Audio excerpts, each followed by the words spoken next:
अभी तक जो खबर है वो 130 क्रॉस कर गया है और लगभग 99.9% दलित लोग हैं। हम लोग 2-3 घंटा पहले ही हमने स्पीकर को सूचना सदन में दे दी थी, लेकिन उस पर कोई तवज्जो नहीं दी गई। स्पीच चलता रहा, 2.5 घंटा स्पीच होगी और वो स्पीच में डर था। वो एकदम बेफिक्र थे, कोई मतलब नहीं घटना घटी। लास्ट में एक सिर्फ सूचना के टाइप में दे दिया गया, ना मौन रखा गया, जो परंपरा नहीं थी आज तक आज़ाद हिंदुस्तान में। सदन में निंदा प्रस्ताव हंगामा आज नहीं, बीजेपी ने तो 10-10 दिन, 1-1 महीना हाउस नहीं चलने दिया। कभी भी कोई भी विपक्ष या सदन सत्ता पक्ष ने कभी इस तरह की निंदा प्रस्ताव नहीं लाया था और निंदा प्रस्ताव पास करवा दिए गए जबरदस्ती। लेकिन 1 मिनट के लिए भी उनके पास वक्त नहीं था। देश के इतने सारे लोगों की जानें गई और वो जान की जिम्मेदारी किसकी थी? स्टेट। जब आप जान रहे हैं कि वहाँ लाखों लोग जुटेंगे तो उसकी सारी व्यवस्था किसकी थी? उसकी सुविधा किसकी होनी चाहिए? और आप जिम्मेदारी भी नहीं लेंगे, आप 20-20 लाख रुपए की घोषणा भी नहीं करेंगे, आप निंदा प्रस्ताव भी नहीं करेंगे, आप मौन भी नहीं रखेंगे और आप फिर उसके बाद एक लाइन बोल करके अपना स्पीच पूरे मजे में आप देते रहेंगे। तो ये जिम्मेदारी सरकार को लेनी चाहिए, माफ़ी मांगनी चाहिए। और गवर्नमेंट की निगलेंसी के चलते, स्टेट गवर्नमेंट के निगलेंसी के चलते इतनी बड़ी घटना घटी है। इसकी इंक्वायरी हो, हाई कोर्ट जज के नेतृत्व में इंक्वायरी हो और जो लोग भी इसके जिम्मेदार हैं उस पर कड़ी कार्रवाई। तो पूछते हैं सरकार से, उत्तर प्रदेश सरकार से कि सरकार कर क्या रही है ऐसे? तो पूछेंगे ना, ये छोटी घटना है। वो एज ए मुख्यमंत्री रहे तो अखिलेश जी नहीं पूछेंगे, विपक्ष नहीं पूछेगा और सरकार बिल्कुल दे झाड़ लेंगे, एकदम पीछे कहेंगे कि मेरी कोई जिम्मेदारी नहीं, जबकि पहले से इनको पता था कि एक ऐसा संत जिसको लोग शिव के रूप में गरीब लोग देख रहे हैं और तो लाखों की भीड़ लग जाती है उसके लिए। कोई संत बन गया है और कह रहा है कि मैं शिव हूँ। सीएम योगी ने रिपोर्ट मांगा है 24 घंटे। योगी जी क्या रिपोर्ट मांगेंगे? इसके पहले घटना नहीं, उनको पता नहीं था, जिम्मेदारी नहीं थी। इतने बड़े कार्यक्रम हो रहे थे, उनके शासन प्रशासन को इसकी खबर नहीं थी। इसमें रिपोर्ट क्या मांगना है? सस्पेंड करना चाहिए और 20 लाख रुपया घोषणे की मांग करना चाहिए। जो लोग हैं सबको दंडित करना चाहिए। आपने पीएम मोदी का स्पीच सुना, क्या कुछ कहना चाहेंगे?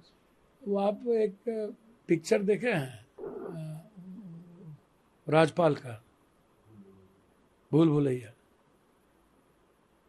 भैया 2.5 घंटा नरेंद्र भाई मोदी जी 1000 से ऊपर कांग्रेस और राहुल गांधी का नाम लिया। कभी ललबा बुआ, कभी बच्चा। मतलब एक पीएम के चेहरे और भीतर में इतना डर और इतना खौफ हो सकता है राहुल गांधी जी का। वो जिस तरीके से बात कर रहे थे, उन्होंने एक बात भी सच्चाई के साथ नहीं बोला। उसको सच न सुनने की ताकत है, न सच का सामना करने की ताकत है। न उन्होंने कोरोना पर बोला, न उन्होंने अग्निवीर पर बोला, न उन्होंने महंगाई पर बोला, न उन्होंने नीड्स पे बोला, न उन्होंने किसानों पर एमएसपी पर बोला।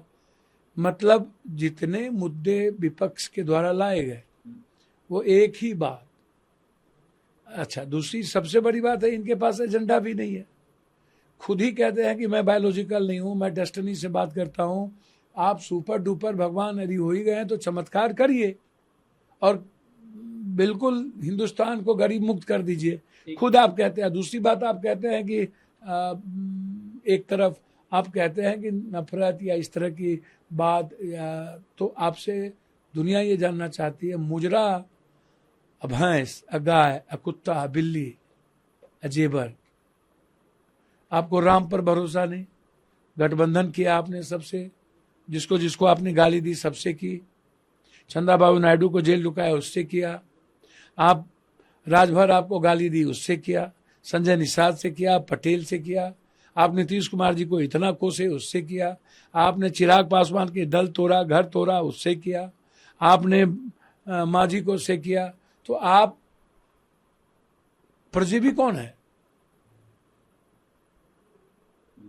महाराष्ट्र में भी आपने 3-3, 4-4 गठबंधन किया, आपने दूसरे के दल को तोड़ा, लगभग जगहों पर आपने गठबंधन किया है। तो आप परजीवी कांग्रेस को कह रहे हो। कांग्रेस ने सीट कितना लड़ा और आपने कितना सीट लड़ा देश में? स्ट्राइक रेट देखो 99। तीसरे बार, अरे आजाद हिंदुस्तान में 60 साल कांग्रेस रही है ना। आप तो कोई मुद्दे की बात 2.5 घंटे में नहीं हुई। उन्होंने 2-3 फोकस किया, एक बार फिर से नेहरू का नाम उन्होंने लिया कि नेहरू उस समय जब थे तब से ही कांग्रेस पार्टी जो वो दलित विरोधी है। कैसे बाबा साहेब भीमराव अम्बेडकर ने देखो पहले तो आप समझो ना, बाबा साहब अम्बेडकर संविधान के वक्त ना कई सारे ऐसे मुद्दे थे जिसमें महात्मा गांधी भी अनशन पर गए थे। वैचारिक चीजें हैं। ये बाबा साहब अम्बेडकर की बात ये लोग करते हैं। इनसे पूछो आजादी के वक्त कहाँ थे, सन 47 में, सन 42 में कहाँ थे। इनसे पूछो ना कि आजादी का अता पता था। गोलवलकर साहब कहीं थे आजादी में? और उसके बाद इनसे आप एक बात और जानिए कि आजाद हिंदुस्तान में आपका विरोध कोई ऐसा धर्म ग्रंथ गुरु है जो राम अयोध्या के उद्घाटन में सारे शंकराचार्य ने विरोध किया? और अभी आपको यही सीख मोहन भागवत जी ने दी है कि आपके अहंकार आपके बहुत ऊपर हो चुके हैं। और नेहरू जी यदि दलित विरोधी होते तो मैं गिनती करूं, इंदिरा आवास से लेकर के गरीब कल्याण के लिए छात्रवृत्ति से लेके जितनी भी पेंशन शुरू हुई, विधवा पेंशन, निःशक्त पेंशन, वृद्ध पेंशन, जितनी भी गरीबी रेखा के नीचे मनरेगा तक, कल्याण छात्रावास से लेकर के कस्तूरबा, अन्य जितनी स्कूलें शुरू हुई है, आरक्षण की बात उठा के देखो तो आपको पता चलेगा कि संविधान 60 सालों में संविधान के द्वारा भारत की आर्थिक, सामाजिक और राजनीतिक संस्कृति को किसी ने उत्कृष्ट और ऊंचे जगह पर ले गए और भारत के सम्मान, स्वाभिमान और अभिमान को किसी ने गौरवान्वित किया। तो उसमें 60 साल के दशक में ही सब कुछ हुए। 60 साल के बाद एक IIM नहीं, एक IIT नहीं, एक स्कूल नहीं, एक कॉलेज नहीं, आप उठा के देखिए। तो अब इनके पास गाली देने के लिए नेहरू जी, जिसको सबसे ज्यादा महात्मा गांधी, अंबेडकर प्यार करते थे, सरदार पटेल प्यार करते थे, आप हिस्ट्री उठा करके देख लो, पढ़ो। इनको तो पढ़ना है नहीं, इन्हें ना गीता पढ़ना है, ना रामायण पढ़ना है, ना ग्रंथ पढ़ना है, ना बाइबिल पढ़ना है, कुछ नहीं पढ़ना है।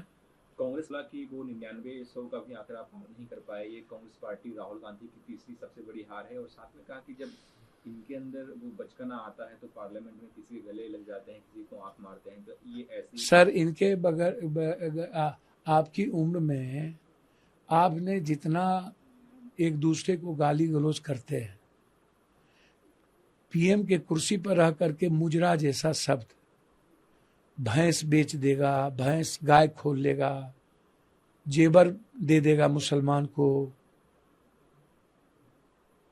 और इतने उतावला थे अयोध्या मंदिर को जबरदस्ती अपने मत्थे। तो एक जगह राम ने भी नाम नहीं लिया, कहीं भी उठा के देख लो, जहां जहां राम की मंदिर थी सब जगह ये हार गए। जब ये बात करते हैं तो हम इनसे जानना चाहते हैं 400 और 500 और 240 और 49 सीट 2000 के नीचे, 49 सीट 2000 के नीचे बिहार के इंडिया गठबंधन के नेतृत्व के कारण ना आज आप नितरा रहे हो। अन्यथा बिहार ना आपको पुनः प्रधानमंत्री के कुर्सी पर बैठा दिया तो आप बिहार की बात कहां करते हो, विशेष राज्य की, विशेष पैकेज की। जब हम बात करते हैं रीनीट, हैशटैग रीनीट का, जब हम बात करते हैं विशेष राज्य का, तो आप हमको time, person and place, this is not proper way, this is not proper time, proper place, अब हम ही को सिखाते हो। तो ये नहीं चलेगा भैया, बिल्कुल गलत है। मैं इतना जानता हूं या इनकी कॉन्फिडेंस लूज कर गई है, ये घबराए हुए हैं, इनको अभी भी काम करना चाहिए और इनको विकास पर फोकस करना चाहिए। कभी ये ट्रिलियन की बात करते हैं, कभी ये 5 ट्रिलियन की बात करते हैं, कभी 3 ट्रिलियन की बात करते हैं, कभी कहते हैं मैं 3 में आऊंगा, कभी कहते हैं मैं 85 करोड़ को 5 किलो अनाज दे रहा हूं।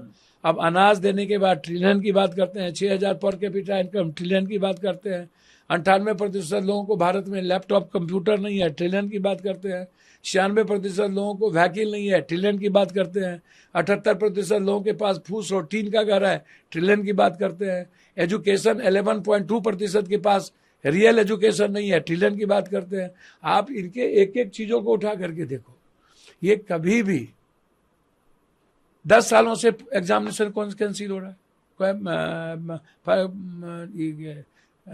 क्वेश्चन आउट हो रहा है। तो आप क्या कान में सोए थे? आरबीआई में क्या हुआ? आरबीआई आपने गवर्नमेंट को दिया कंडक्ट करने के लिए, क्वेश्चन आउट हुआ, आपने कुछ किया? नेट को आपने गवर्नमेंट को दिया, आपने कुछ किया? एनजीओ के द्वारा आप एग्जामिनेशन कंडक्ट करोगे? ये एनजीओ किसका था? गुजरात में जो एनजीओ को आपने एग्जामिनेशन कंडक्ट करने दिया, वो एक मंत्री का है कि नहीं है? आप उस पर कार्रवाई किए? और नीट के एग्जामिनेशन में पासवर्ड किसके पास था? डीजी लॉकअप का पासवर्ड किसके पास था? सुबोध सिंह के पास। डायरेक्टर कौन है? ये रमन सिंह मुख्यमंत्री के साथ थे, अभी ये कैबिनेट मिनिस्टर के रिश्तेदार हैं। और जब आप ही की सरकार ने, मुझे आप बता दीजिए, अपराध शाखा जांच कर रहा था, तो फिर आपने सीबीआई को क्यों जांच करा दी? आप नीट पर बोल ही नहीं रहे हो। अग्निवीर पर कोई आदमी, आप भारत में अग्निवीर 3 साल के बाद वो क्यों मरना चाहेगा? ना उसकी शादी हुई, ना उसके पास कोई सुरक्षा है, 3 साल के बाद अनुकंपा पर नौकरी नहीं होगा, क्यों बॉर्डर पर मरेगा भारत के लिए? आप जो बात करते हैं तो बात सही करिए ना। नौकरी कैसे दिया आपने?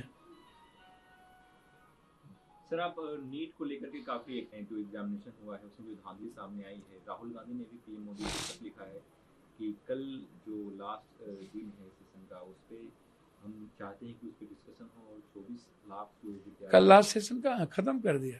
इतना डरा हुआ, आज ही खत्म कर दिया। 3 तारीख तक थे, खत्म कर दिया। ये किसी चीज पर बहस नहीं करना चाहते, नहीं करेंगे, फेस नहीं करना। ये धमकाते हैं, डराते हैं सबको, डरो। नीतीश कुमार राज्यपाल जी से मिलने के लिए आज क्या कुछ सियासी हलचल होना संभव है, आपको लगता है? भैया, नीतीश जी के बारे में हमसे कुछ मत पूछिए, मैं उनका बहुत सम्मान करता हूँ। विशेष राज्य का पॉलिटिकल एजेंडा पास हुआ है। हम नीतीश जी को कहेंगे, यदि कहीं से भी आत्मा प्रेम जगे बिहार के प्रति, तो हाउस में बिहार फर्स्ट, बिहारी फर्स्ट, मांझी और आप तीनों मिलकर के एक प्रस्ताव लीजिए 1 लाइन का और केंद्र को भेज दीजिए कि मेरा प्रस्ताव है कि गवर्नमेंट का दोनों सब सदन आपको सपोर्ट करेगा, और भेज दीजिए विशेष राज्य का दर्जा देगा। नरेंद्र मोदी जी देश के पीएम हैं, अब उनका सम्मान मैं भी करता हूं, लेकिन सहमति और असहमति लगी रहेगी। विचारधारा घर में भाइयों की नहीं मिलती है, और आप काम नहीं करेंगे तो हम आपको आवाज देंगे।